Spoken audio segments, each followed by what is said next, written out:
অবশেষে সব নাটকের অবসান। এনসিপির অন্দরমহলে যে বিদ্রোহের আগুন জ্বলছিল তা নিভে গেছে দলের বৃহত্তর স্বার্থে।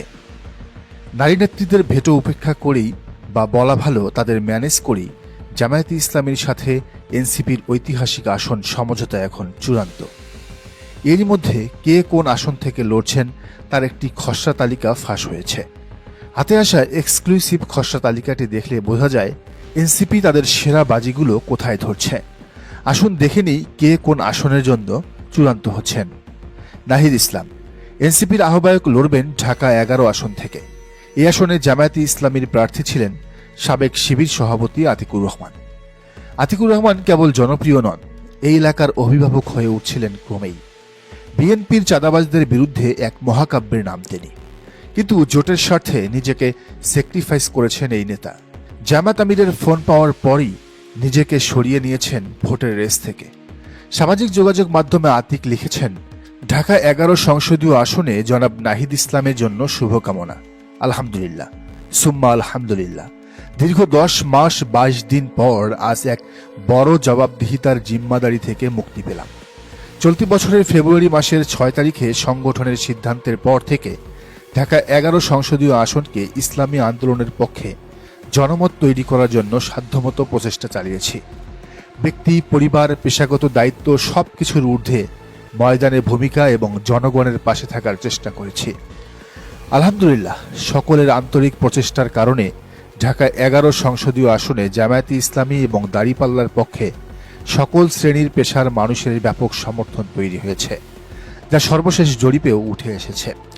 আমি ঢাকা 11 তথা রামপুরা, বাড্ডা, ভাটারা এবং হাতিরঝিল আংশিক সংসদীয় আসনের সকল শ্রেণী পেশার মানুষের প্রতি কৃতজ্ঞতা প্রকাশ করছি। আপনারা এই অল্প সময়ে আমাকে আপনাদের আপনজন হিসেবে গ্রহণ করে নিয়েছেন এবং অভূতপূর্ব ভালোবাসায় আবদ্ধ করেছেন। মহান রাব্বুল আলামিন আপনাদের সবাইকে সামগ্রিক কল্যাণ দান করুন, ভালো ও নিরাপদে রাখুন, আমিন। আমার সাথে এই পথ চলায় সকল সহযাত্রীদের প্রতিও আন্তরিক কৃতজ্ঞতা প্রকাশ করছি।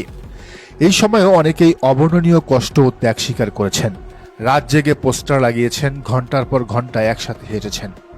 আল্লাহ রাব্বুল আলামিন সকলকে উত্তম প্রতিদান দান করুন, আমিন। আতিক বলেন, আমরা সকলেই সংগঠনের সিদ্ধান্তের প্রতি পরিপূর্ণ আনুগত্য এবং আস্থাশীল। ইনসাফের বাংলাদেশ গড়তে আমরা একযোগে কাজ করব ইনশাআল্লাহ। মহান রাব্বুল আলামিন আমাদের সকল প্রচেষ্টা তার সন্তুষ্টি এবং দিন বুঝার জন্য কবুল করেন। কি অভূতপূর্ব দলীয় চেইন অফ কমান্ড! বিএনপির কেউ হলে এতক্ষণে জ্বালাও পোড়াও শুরু করতো না? সেটা অবশ্য বলার অপেক্ষা রাখে না। তো নাগরিক পার্টির সদস্য সচিব আক্তার হোসেন লড়বেন তার নিজের এলাকা রংপুর 4 থেকে। এখানে জামায়াতে ইসলামীর প্রার্থী জেলা জামায়াতের আমির এটিএম আজম খান। কাউনিয়া পীরগাছা উপজেলা নিয়ে গঠিত এ আসনে জামাত বেশ শক্ত ঘাঁটি গড়েছে এরই মধ্যে। এনসিপির আরেক হেভিওয়েট ক্যান্ডিডেট হাসনাত আবদুল্লাহ লড়বেন কুমিল্লা 4 আসন থেকে। দেবিদ্বারের এই আসনে জোটের প্রার্থী হাসনাত আবদুল্লাহ।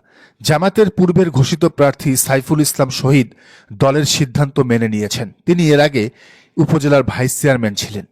মেনে নিয়ে তিনি ফেসবুকে লিখেছেন, আলহামদুলিল্লাহ, কেন্দ্রীয় সংগঠনের সিদ্ধান্ত মেনে নিয়ে নির্বাচন থেকে নিজেকে আড়াল করে নিলাম।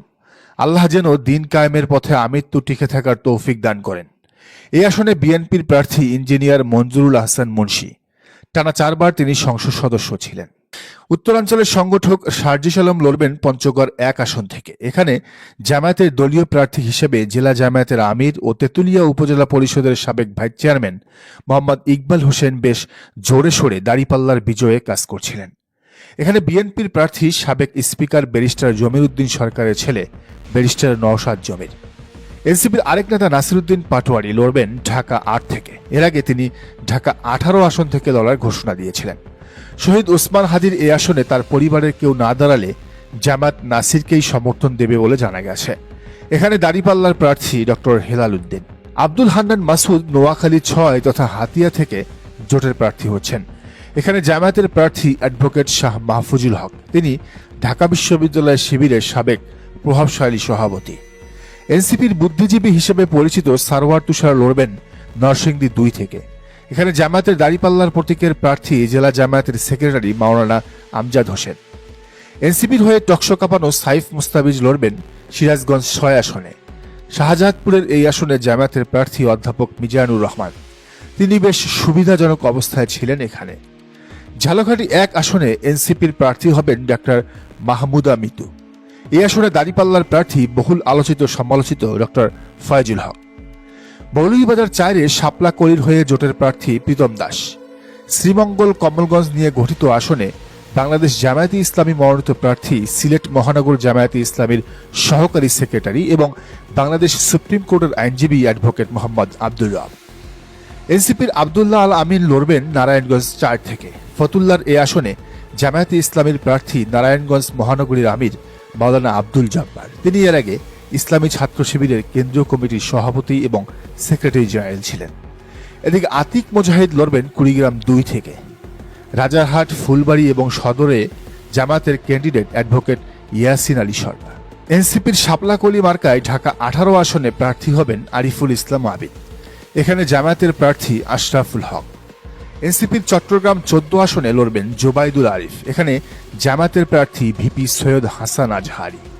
এদিকে সিরাজগঞ্জ 3 আসনে শাপলাকলির প্রার্থী যুগ্ম মুখ্য সমন্বয়ক দিলশানা পারুল, যেখানে দাঁড়িপাল্লার প্রার্থী প্রফেসর ডক্টর মোহাম্মদ আব্দুস সামাদ।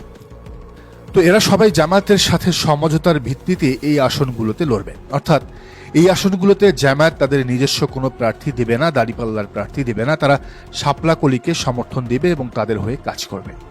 জোট বা আসন সমঝোতা হলেও এনসিপি তার নিজস্ব প্রতীক শাপলাকলিতে নির্বাচন করবে এবং সেটা করতে তারা বাধ্য। এটি একটি বিশাল স্ট্র্যাটেজিক মুভ। এনসিপি তাদের নিজস্ব ব্র্যান্ড আইডেন্টিটি তৈরি করতে পারবে। তারা জামায়াতের পেটে ঢুকে যাবে না।